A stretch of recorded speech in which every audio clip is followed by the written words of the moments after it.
बाहिरबाट क्रन्ची भित्रबाट सफ्ट हामी सबैको प्यारो गुवारामरी बनाऊ है त।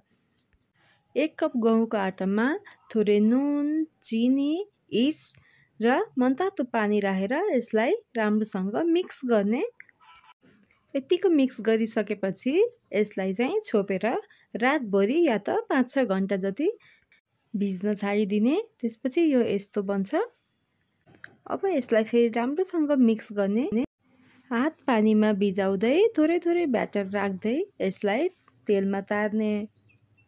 मिडियम फ्लेममा रातो रातो हुने बेलासम्म यसलाई पकाउने। अब चाहिँ हाम्रो गुवारामरी रेडी भयो। सुन्नुहोस् है त कतिको क्रिस्पी बनेको छ। अब तातो तातो गुवारामरी तातो तातो चियासँग खाने होइन त। हजुरहरू पनि यसरी नै बनाएर ट्राई गर्नुहोला। Thank you for watching.